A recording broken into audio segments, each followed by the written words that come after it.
Extreme Productivity by Robert C. Pozen. Chapter 3. If a task is worth doing, it's worth doing badly. You've probably never heard that phrase before, right? If anything, you might be used to hearing the opposite, that every task should be done to the best of your ability. That's the phrase that's usually drilled into our heads over the years. But it might surprise you to learn that nothing could be further from the truth. That's because this phrase is often counterproductive. Rather than encouraging us to do our best, this phrase typically engenders crippling perfectionism that causes us to waste time and get lost in waves of anxiety. So, that's why the key lesson for this chapter is, if a task is worth doing, it's worth doing badly. Put simply, don't sweat the small stuff. This is a good rule of thumb to implement in your daily life because it can help you to save time and relax. If you apply this mentality in conjunction with the previous chapter on prioritizing your to-do list, you can avoid the common pitfall of wasting time on small tasks that drain your energy and resources. For example, thanks to my busy schedule, I often struggle to reply to messages. It doesn't matter if they're important emails or texts from friends. All messages tend to pile up in my inbox and get ignored for days because I simply don't have the time to go through them during a typical day. But because I get anxious looking at my ever-growing list of notifications.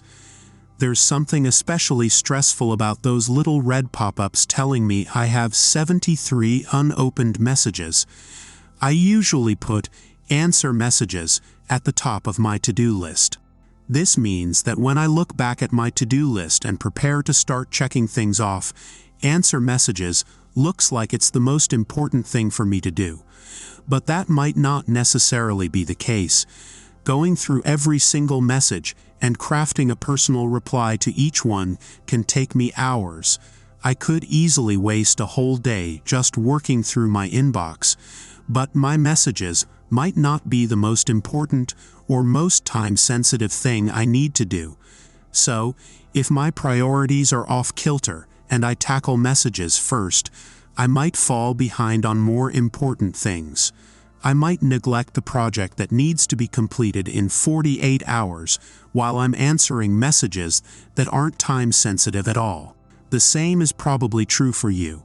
So in this case, it would be better for me to quickly scan my inbox and answer a few of the most important messages quickly before moving on to the next task.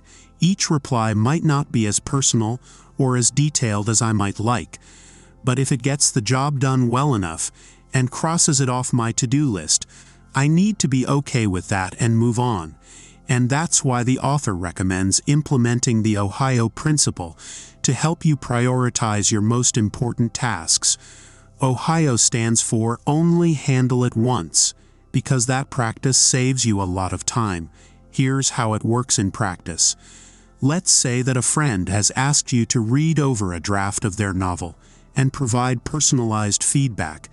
Because they're your friend and you'd like to help, you might be tempted to say, "Of course," but in reality, what's likely to happen?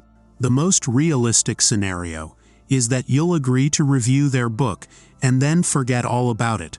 Once that notification has been opened, their email will simply fade into the recesses of your inbox and out of your mind altogether. Weeks will pass before something jogs your memory, and then you'll frantically scroll through your inbox, trying to remember when they sent it, what on earth the book was called, or anything that might help you track down the email. If you do find and review it, you'll likely do so in a coffee-fueled haze that isn't really your best effort. But if you used the Ohio method, you would immediately look at your friend's email. Consider whether you have time to review their book and email them back with a decision.